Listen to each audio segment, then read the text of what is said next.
umuulan na naman. Tignan natin yung mga kasama sa trabaho kung anong ginagawa ngayon. Ang oras ko lang ng 7 pa.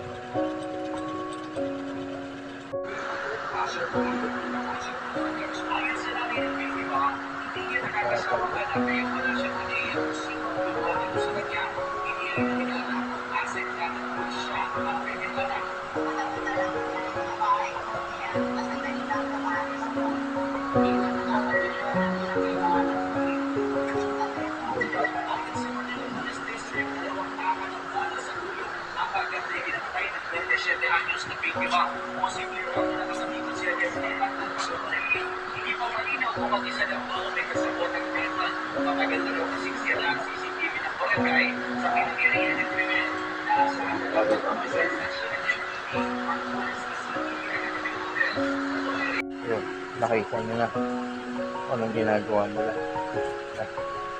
Busy na, no? Nag-TV, no?